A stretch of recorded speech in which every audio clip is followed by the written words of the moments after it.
What is up, guys? I hope you're doing well.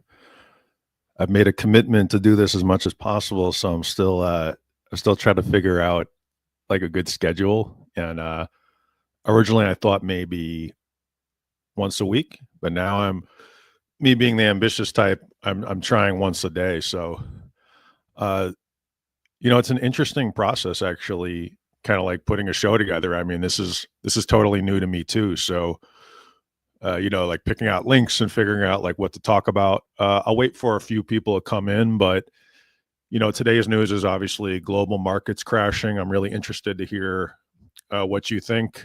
I arranged a few things. I guess I can start by maybe just pulling up a headline, but if you have a lot invested in the stock market, I'm sorry. And I'm sorry if you lost your job because of this. It's pretty sad stuff. So let me go ahead and just share my screen. Actually, before I do that, up front, want to talk about that. The hands-off protests are on Saturday, and I went ahead and put the link in the chat. I'll go ahead and just share this real quick. Give me just a second here. So here we go. And feel free to say hi. Let me know how you're doing. I've got about an hour before I have somewhere to be. So here we go. Percent. Here we go. All right.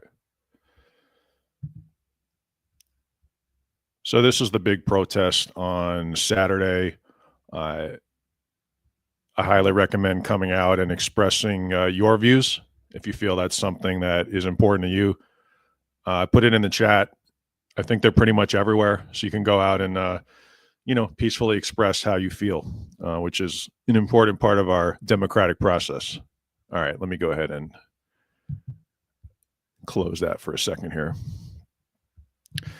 So yeah, I'm interested in sort of what you think about today's news about the stock market crashing, and I've got a few other things I'd like to talk about.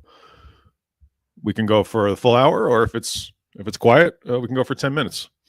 And remember to like, comment, and as always, subscribe to the channel. So let me go ahead and we'll go ahead and share today's bad news. You guys know I try to keep things positive, but it is what it is.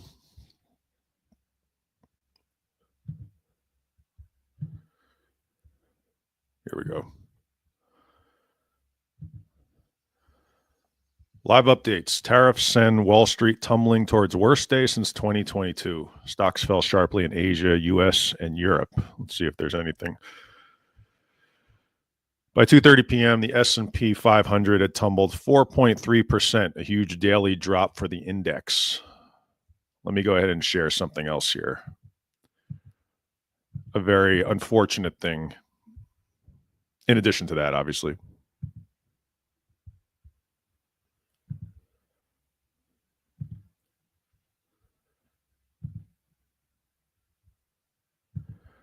Unfortunately, these 900 employees have now lost their jobs at the Stellantis plant.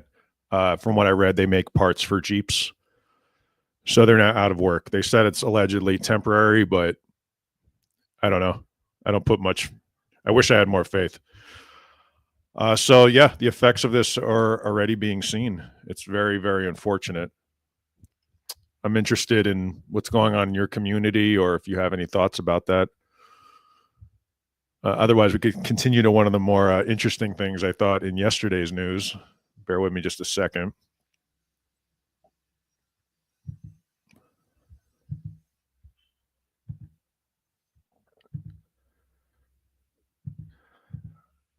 So one country, a few countries, but one in particular out of like three are exempt from the tariffs, which are currently absolutely destroying this country's economy. Do you know what country is exempt? Russia. Russia's exempt, as reported here by Axios. Trump's tariff list is missing one big country, Russia. Interesting. Why do you guys think that is? I mean, out of all the countries. Some people had suggested that it's because Russia's under sanctions and that doesn't matter. But as the Axios article points out, that is not correct. There is some business that's still done with Russia.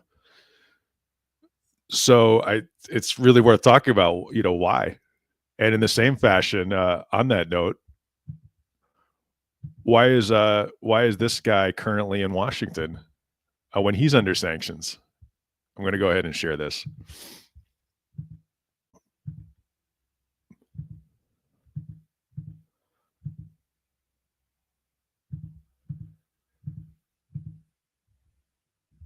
Oh, here he is. Top Trump aide hosts White House meeting with Kremlin envoy. This is Kirill Dmitriev, who runs Russia's sovereign wealth fund. It's called the what is it called? The RDIF. He is not allowed to come to this country or do any business because he's under sanctions by the Treasury Department uh, due to the war, Russia invading Ukraine. So incredibly, they gave him a 7-day waiver. I've never even heard of that. I didn't even know you could do that. They gave him a waiver so he can come here for 7 days and then I guess leave, which would kind of make you wonder what exactly are the point of the sanctions. And feel free to, let me know your thoughts, drop something in the chat, say hello, let me know how you're doing. Otherwise, I don't really have too much else. I think it's unfortunate, what's going on today, and I feel for everybody, honestly. So guys, look, remember to like, comment, subscribe to the channel. I will jump back on a little later, and be well. All right, take care.